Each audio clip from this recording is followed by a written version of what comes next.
It's scary that someone in this town is killing our young men. Murders that happen down there and they're never solved. Everybody that they find down there, they find them in the woods. They're happening back to back. A lot going on in this town, but don't nobody talk about it. But what if it was your kid? What if it was your grandson? When you hear something like that in this area, you go, Lunenburg? Here? The whole case is bizarre. I mean, I don't even know where you want to start at. He got shot in the back, he got dismembered. Both arms and both legs. In a shallow grave, he had lye poured on top of him. This is probably one of the worst homicides, not just in this county, but in the state of Virginia.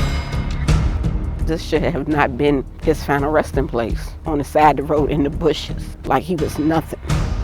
He was 19 years old, had been shot several times. You know, I already knew when I opened the door and knew it was them that it was my son. My son did not kill himself. Why were there 6 people at the apartment complex and no one asked him questions? 6 people in the house. Somebody knows something. Why was his pockets rifled through? His wallet, cell phone, nothing. Just tell me what happened to my son. That's all I want to know. I want justice. They got a whole lot of murders down there unsolved. Somebody out there knows something. The town is small. It's too small not to know.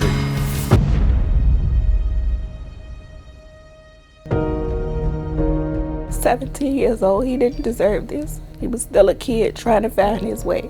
I just want answers for my son. I want answers for my family. I wasn't ready for him to go. That's my baby. My baby. There's a dark cloud that's been hovering over this small Virginia town of about 12,000 people. And some folks are terrified at the storm that's brewing after a child's dismembered body was found along this isolated and narrow road. We have been passing out flyers, just trying to get the word out because we really do feel like nothing is being done. Should no family have to go through this? There are thousands of cold cases in Virginia, and only 1% ever get solved. I feel like nobody's looking for him. Like we're the only ones wondering where he's at, what happened. They feel like their child or their loved one's just become a number. And it's been 3 years and we probably will never find them. But we would like closure as to what happened to them. Too often, the victims aren't heard. Their voices aren't carried.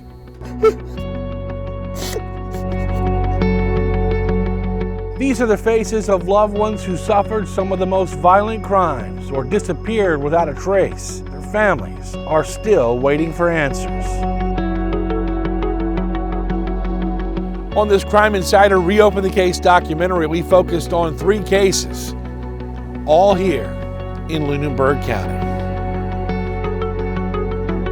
3 young black males, all connected to Center Street. And during that investigation, we discovered 3 additional suspicious deaths. And all 6 have surprising connections.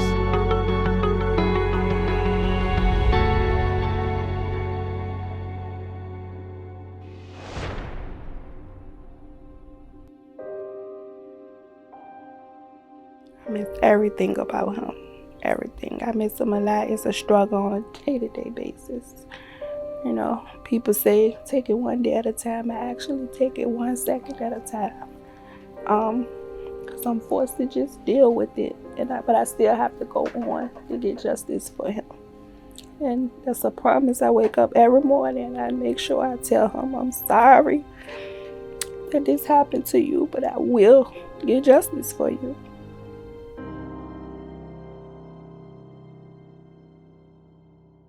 Well, 17-year-old Sion Carroll went missing November 2nd of 2022. His body found in a shallow grave, dismembered about 10 days later, actually on this road you see here behind me. Both arms and both legs. Both arms and both legs was dismembered. And he had a lot of chop wounds, I guess, from them trying to dismember him. Sion Carroll was last seen at his grandmother's house near Center Street. He was down there for like 4 months. Cause he was in some trouble up here, but they found out that he wasn't in. So they asked me, could I take custody of him to keep him from up here around all of this? So I agreed with the courts and got him down there. And he was doing fine. Just kept telling him stay from down there hanging with those guys and stuff. But they had some sort of an argument earlier in the night about jackets that were on the floor. Then about an hour later, he came in there. He was like, Grandma, I'm sorry. And he went on outside where he always go outside and walk around the yard smoking his black and mild because I wouldn't let him smoke in the house. This was what time of night when you guys It was about 9 or 10. So by 1 a.m. was he outside or? I don't know. I went to sleep. And when I got up that morning, I went back there in the room because I usually wake him up to get him ready, for to meet the van out there. And I said, well, maybe he already, went out there and caught the van. So I didn't think nothing else of it. So I went on, got ready, went to work, came back home. And I was like, he usually be in the house by the time I get off work. So I called the school and they said they hadn't seen him. Grandfather Junius was very involved in Sion's life. They had a very good relationship. The boys ran the store said that last time they seen Sion, he was at the shed with them boys. And then the shed burned up. Come on now, something wrong. And you could see the black ran the door, but the shed won't burn down. There was a fire on the inside of it. It kind of ramped up a couple of days later when they put out information online that Sion's phone was pinging near a sex offender's house on Poorhouse Road. One of the phones that he had was an iPhone, but it didn't have service. But it was my oldest son's old iPhone. And he did find my iPhone, and the phone pinged where it pinged to. I went there, nobody saw him, and then I started to receive messages stating that it was a tier 3 sex offender that lived at the home. For months after Sion's body had already been found, the sex offender was actually scrubbed from the registry. And that meaning every time I looked on the sex offender registry for this sex offender, he was not there. He was not listed at that address that he was listed at, or was he in the system at all? And we've since learned that's not supposed to happen. I did go back and forth via email with the state police representative about the sex offender being off the registry. And after 2 or 3 emails, I finally got a response saying it's part of the investigation. They can't comment. At the same time, it's another lady that lives not too far from that house told us that her daughter was sitting on her back porch and she heard somebody in the woods screaming for help.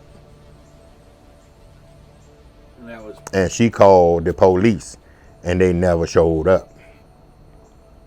Did y'all hear that one? Y'all heard about that? Yeah.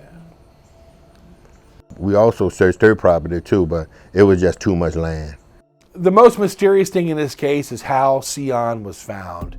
The chief at that time, as he told me, just had a feeling. So I deem it by the grace of God, he happened to be in the 200 block here of Seaway and came upon this area. And once again, further investigation found it to be a clandestine grave. In the dark, out of his jurisdiction, on a hunch, 3:30 in the morning, the woods behind me.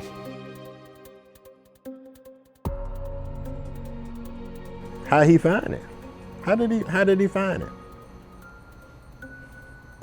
He was the only one out there. Just remembering some of the conversations that I had when I went there to meet with him. And every scenario he gave me that could have happened to my son had something to do with woods. Every scenario. He gave me 3 scenarios. One of them including, he takes medicine. So the medicine that he take, I went to class and I know that one of the meds that he take, he possibly could have went in the woods and committed suicide. You telling the mother that's looking for her son that he went in the woods and committed suicide? A red flag went up. He resigned in the middle of an investigation in his town.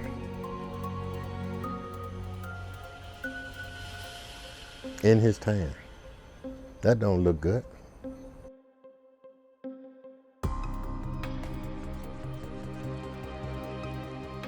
The whole damn case is bizarre. I mean, I don't even know where you want to start at. You know, one thing we learned after interviewing grandmother is when I asked her if I was the first media interview she had, she goes, media interview? You're the first interview I had, period. It is odd. Wait, you've never been interviewed by the special agent? No. So you never talked to Kevin Jordan? No. Interviews have been conducted in this investigation. Some individuals have been interviewed more than once. We've actually had people that have voluntarily provided information. So investigators hadn't interrogated her, and mind you, she is the last person that saw Sion alive. Brandon Lee, he was there when family members were at the church at the corner of Center Street. It was said that he and Sion were pretty good friends, but since I've talked to Brandon's mother, she just says, you know, she doesn't know how close they were. They were definitely not blood-related relatives like we've been told before. I spoke with Brandon, I think, maybe 2 or 3 times, and his wording and his body language was just really off to me. So I knew that he had known something, and it was almost pretty much like he really wanted to tell me, but he didn't, and he didn't know how. Brandon carried me and my friend and another friend of ours down to Cowboy house. I told Brandon to tell Cowboy to come, I want to talk to him. He called Cowboy and said some people want to talk to you. And he came. And I got out and I walked around and I looked. I seen some down there were burning. They had been burning trash or something. He came out, went and I opened the hood, the thing on the back of the truck, and looking at it and seen the garden tools, all the garden tools. And Junius says he doesn't think it's a coincidence that after he spoke to Cowboy, Cowboy was shot, and according to court documents we obtained, we found out that Cowboy was ambushed in a trailer he was staying in on Busy Lane. Did Brandon help you guys search, or what was his involvement? No, he wanted to help search, but when he seen all of us up there that Saturday, when we was getting ready to go do the search before they called tip to the office, to the police office, he said he got scared, he got paranoid, he didn't want to come up there to help. He said too many guys was up there. It's been reported that one day after Sion's body was found, Brandon killed himself. Well, people living in that area said they heard the scanner, and they said someone on the scanner said they were behind Brandon Lee. He was running down Center Street, and that's when he ran into the woods past his house there and committed suicide. We looked for those radio transmissions, but we haven't been able to confirm that actually happened. They said he left a note and said that he was going in the woods and go to sleep to protect his mom and dad. That's what they said was on the note, but I don't know for sure. And if that's possible, I don't believe that he willingly committed suicide. That's just my take on it. I want to talk to the town manager, I want to talk to the mayor and ask them what's going on down there. They, like you said, they have a lot of murders down there that haven't been solved. The same pattern. But this is the kicker, y'all. Why did Barnes tell my daughter and her aunt that Sion might have took them pills that he was taking and went in the woods and killed himself? Red flag, flag up, my ears up. Everybody that they find down there, they find them in the woods.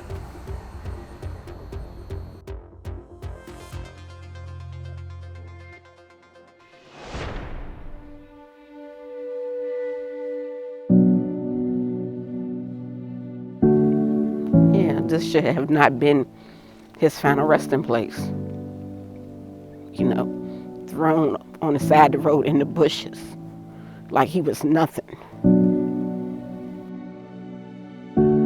They didn't just take a son, it took a brother, they took a nephew, they took a grandchild. I just don't understand it. He was one of the sweetest kids that I knew.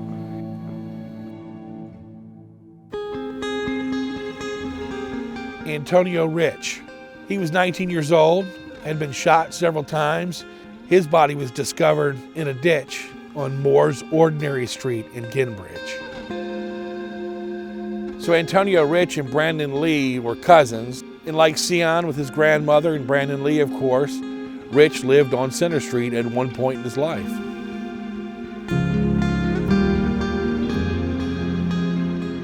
No parent should have to come visit a child here, not under the circumstances. I found out that Friday. They found him on the 15th. I found out that Friday. The detective and the sheriff came and he knocked on the door. You know, I already knew when I opened the door and knew it was them, that it was my son.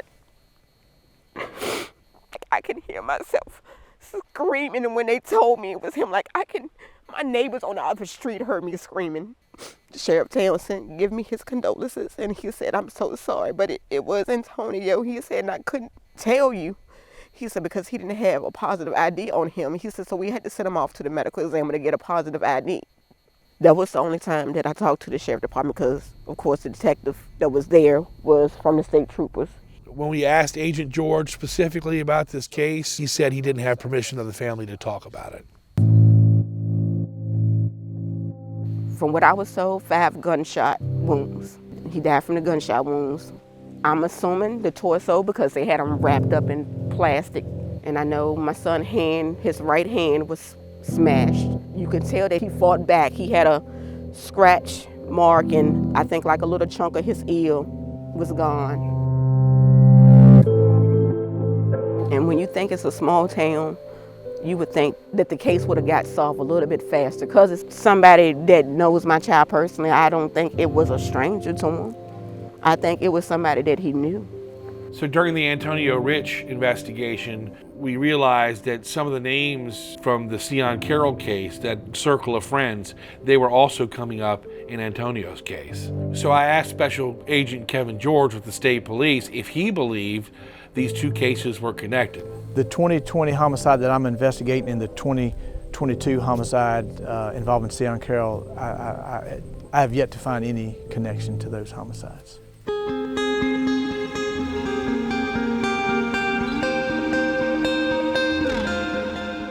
Sometimes I just think, was he dead when they dropped him off? Was he suffering? If somebody would have found him in time, could they have saved him?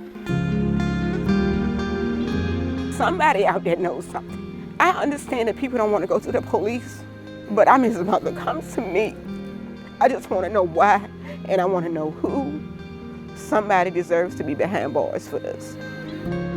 He had so much life left in him, and I'll never know. I'll never know what would have became of his life, and I have to live with that.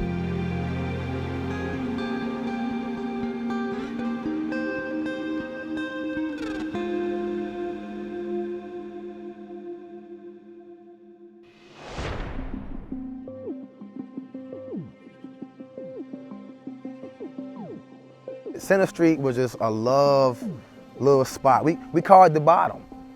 We came from the bottom, then we at the top. It's just like, it was just so calm and cool down there. Like growing up as a kid, my mom's house right here, my cousin's house, my other cousin's house, aunt house, great aunt, uncle, whatever we were doing as kids, it won't never like dangerous or we had to look over our shoulder or scare anything. Like, it was just so like, it was a good community. I just feel like it's a ghost town, it's like it's quiet. Carlton Craig lost his life in Victoria, Virginia, not too far from here, September 24th of 2023. Medic 2 wants to request an ALS for a suicide attempt. Call advised the subject is breathing, shot himself in the head. They advised that they're applying pressure now. The 911 call for Carlton Craig came in as a suicide, but when deputies arrived on scene, they had 6 people inside the apartment, and of course Carlton was dead, and someone had apparently rifled through his pockets. I had got a phone call at 5:30 that morning from a neighbor that lived under the apartment that he was found in. From what I got, he was fighting in the parking lot. So I don't know if he was fighting in the parking lot and he ran in the house. He had just got his driver's license. But it wasn't at the scene? Nothing. His wallet, cell phone, nothing. I tried to find me app to track the phone, didn't go off anything. I tried to call it and call it and call it. It's just, I don't know, if he in somebody's apartment and they know him and know you and our family and they proclaim somebody after him, why not be like, we're gonna take care of this? Or help him. Or we're gonna help you, we're gonna get you out of here, or we're gonna find out who's after you. We're She call the said cops. she went and told the manager at the Village Estate that somebody was holding them hostage and shot a young man. If somebody holding you hostage, somebody else shot besides me, ain't it? family members telling us when they, the deputies went to investigate, the scene wasn't roped off like normal major crimes would be roped off. There were people walking in and out of the apartment. So if there was any option for tainted evidence, it was there because the family said they were walking in and out freely. I found my son's hoodie at somebody else's house, washed, soaking wet when I got it back. The same exact hoodie he had on when he murdered his wife. Yeah, when he was supposed to commit suicide. Just ruled it as a suicide and cleaned him up. Well, picked him up and put him in a damn body bag. Excuse my language. And just told everybody, let's back to normal. Blood up in the apartment. I had to see my mom clean my brother brain off to the floor, man. It's all right though. Just really getting to the details. There's so many facts and pieces to the puzzle. I just feel like it's not all put together. And I want justice, one way or another. That's why I'm talking and making phone calls and trying to get to the bottom of it. That way I can help out as best way as possible with this and everything else going on. But this right here is my main concern. This is my little brother. So I feel like I just need a little more help with the sheriff and anybody else that got questions, people that was in the apartment, people that he called that night, people that seen him the night before or prior that night.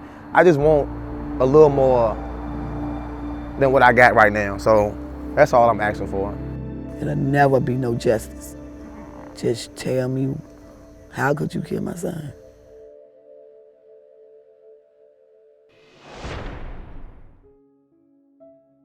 He's my son. He's my great nephew. I got him when he's 3, and that's where he's been. So I said, my son. He said, mama. So he knew his mother, but when you raise someone, they call you what they call you. So I was his mama. Kenyelle Lee is also Brandon Lee's cousin. He went missing April 16th of 2021. He come in the driveway with some girl, come up to the house, switch clothes, left. And that's the last time I seen him. I did not think that would be the last time I see him, but it was. We also spoke with his biological mother. And that would hurt because I missed so much out of his life. And when we started getting a relationship together, I didn't think that the last time I would hear from him, for me to come pick him up, and that would hurt because I wasn't able to do that. When he really needed me, the one time that he needed me, I couldn't save him because he didn't tell me where he was at. 24th of April was my other son's birthday. He don't miss calling him. They were real tight. It was Trav's birthday, and he would always call him, but he didn't. Then we had a call that on the 28th, someone called an ambulance and said he had a seizure in front of the Wedgwood Motel. But he refused to go to the hospital. Nobody heard anything since. Nobody saw him. At one point during the interview, Alicia went over some rumors that she had heard what happened to her son. They had put him in a wood chatter. I heard that. They threw his body in between a creek, in between Blackstone and Kimbridge. That he was supposed to be in somebody's trailer. I mean, the trailers that you drive on the trucks. He was supposed to be in one of those. Those were the rumors that I heard. What are you thinking about?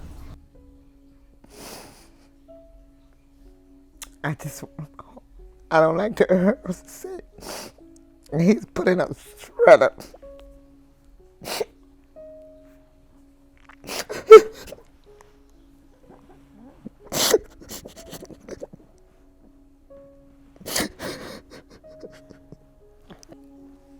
The officer came to me and told me that my son was deceased. He said, I can tell you that your son is deceased, and there's 2 particular people in Lunenburg County that knows what happens to your son. He said, I will give you further details when I find out more. That was the last time I heard from that officer. That was about 2 years ago. I don't accept that. I never will until I have proof that he's gone. I still look for him to come through the door. I feel like nobody's looking for him. Like we're the only ones wondering where he's at, what happened. I don't feel like he just walked off because he would not do that. He's been a traveler, but he will always let me know where he's at. He never missed a birthday. He never missed Mother's Day. He's gonna call me. I'm gonna know where he's at, but I don't. And it's just, you can't just vanish like that. I believe he's out there somewhere. The sad truth is that victims of crime don't have power and they don't have influence.